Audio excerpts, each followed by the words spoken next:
عالم میں ہے نرالا، اعلیٰ ہے اس کا مقام، مرکز تحفظ اسلام۔ نمبر 29، وَأَنَّ مُحَمَّدًا صلی اللہ علیہ وسلم عبدہ المصطفیٰ، اور حضرت محمد صلی اللہ علیہ وسلم اللہ کے برگزیدہ بندے ہیں، وَنَبِيُّهُ الْمُجْتَبَىٰ، اللہ کے چنے ہوئے نبی ہیں، وَرَسُولُهُ الْمُرْتَضَىٰ، اور اللہ کے پسندیدہ رسول ہیں۔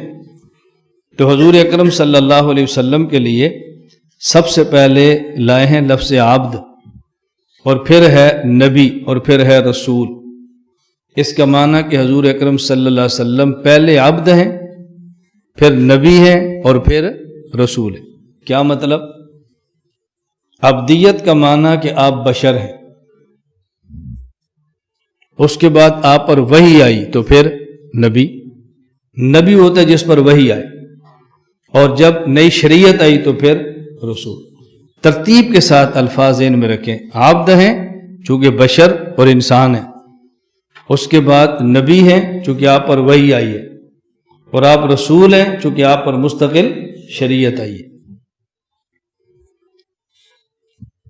رسول اکرم صلی اللہ علیہ وسلم کی شان عبدیت یہ بہت نمایاں ہے، اور شان عبدیت آپ کا بہت بڑا کمال ہے۔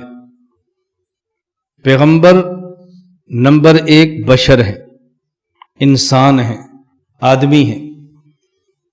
انسان کی تعریف ایک وہ ہے جو ہم علم منطق میں کرتے ہیں، حیوان ناطق۔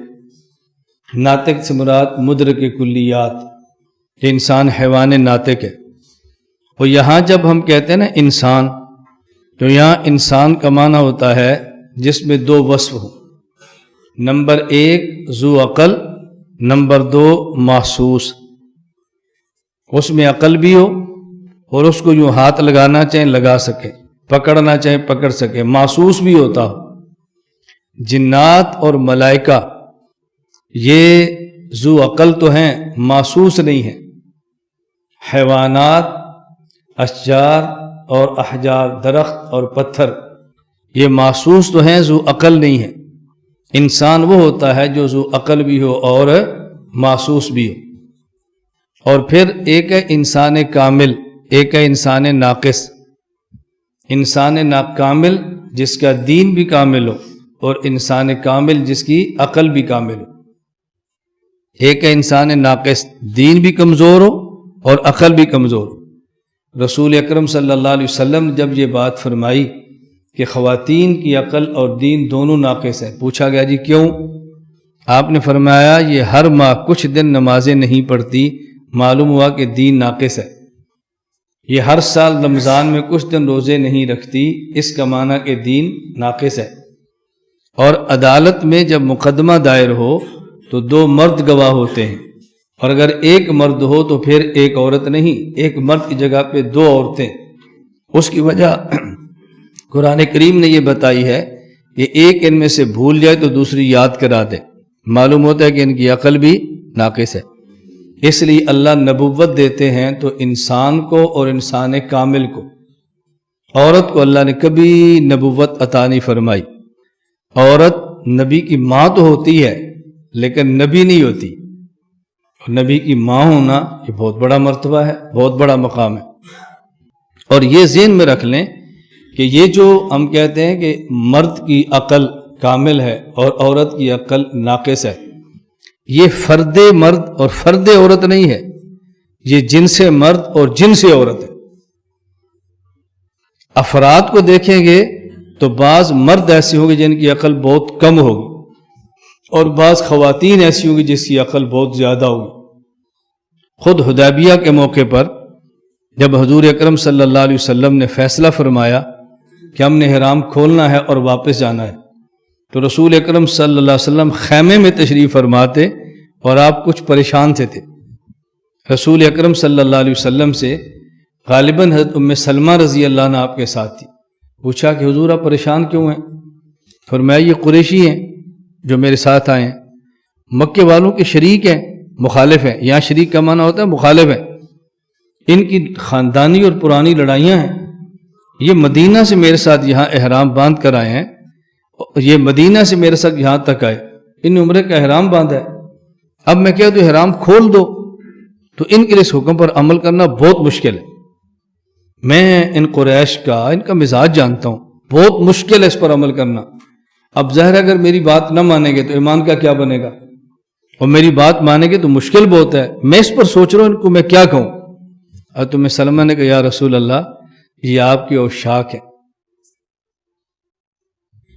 عجیب صحابہ کے بارے میں، یہ آپ کی اوشاک ہے، آپ ان کو کچھ بھی نہ فرمائیں، خیمے سے باہر نکلیں، اپنا حلق یا قصر کروائیں، بس ان کو کہنے کی ضرورت ہی نہیں ہے۔ رسول اللہ صلی اللہ علیہ وسلم خیمے سے باہر تشریف لائے، جب آپ نے اپنا حلق یا قصر کروایا صحابہ اٹھے اور ٹوٹ پڑے، بس کہنے کی نوبت ہی پیش نہیں ہے۔ اسے کہتے ہیں عشق، اسے کہتے ہیں عشق پیغمبر، کہنا نہیں پڑا، بس فوراً احرام ختم ہو گیا، فرمایا زندگی رہی تو پھر آئیں گے، چلو واپس۔ جب ہم یہ بات کہتے ہیں کہ نبی بشر ہے، اہل بدعت جنہوں نے عشق نبوت کے نام پر لوگوں کے عقائد کو بگاڑا ہے اور اہل حق سے امت کو توڑا ہے، وہ فوراً پروپیگنڈا کرتے ہیں کہ دیکھو یہ نبی کو بشر مانتے ہیں، بشر مٹی سے بنتا ہے، مٹی کالی بھی ہے، سفید بھی ہے، مٹی خوشبودار بھی ہے، بدبودار بھی ہے، مٹی نجس بھی ہے، طاہر بھی ہے، تو نبی تو ہمیشہ پاک ہوتا ہے، نبی تو ہمیشہ خوبصورت ہوتا ہے، نبی تو ہمیشہ خوشبو ہوتا ہے، تو نبی کو بشر کیسے مانے؟ اس لیے پھر میں سمجھاتا ہوں کہ نبی اور امتی بشر میں فرق ہے۔ امتی بشر اس مٹی سے بنتا ہے جو زمین والی ہے، جس میں کالی بھی ہے، سفید بھی ہے، خوشبودار بھی ہے، بدبودار بھی ہے، طاہر بھی ہے، نجس بھی ہے، اور نبی اس مٹی سے بنتا ہے جو جنت والی ہے، جو بدبودار نہیں ہوتی، ہمیشہ خوشبودار ہی ہوتی ہے، جو ناپاک نہیں ہوتی وہ پاک ہی ہوتی ہے، بس یہ ذہن میں رکھیں۔ نبی اس مٹی سے بنتا ہے جو ہمیشہ خوبصورت ہی ہوتی ہے، جس طرح جنتی مٹی دنیا کی تمام مٹیوں سے خوبصورت ہے۔ نبی کے بارے میں طے شدہ فیصلہ ہے، نبی جس قوم کا نبی ہوتا ہے، اس قوم میں نبی سے خوبصورت اور اس قوم میں نبی سے زیادہ صاحب علم کوئی بندہ نہیں ہوتا، کیونکہ ہمارے نبی تمام عالم کے نبی ہیں، اس لیے آپ حسن میں پورے عالم سے بڑھ کر ہیں نبی اپنی۔ خیر وَأَنَّ مُحَمَّدًا عَبْدُهُ الْمُصْطَفَى وَنَبِيُّهُ الْمُجْتَبَى وَرَسُولُهُ الْمُرْتَضَى۔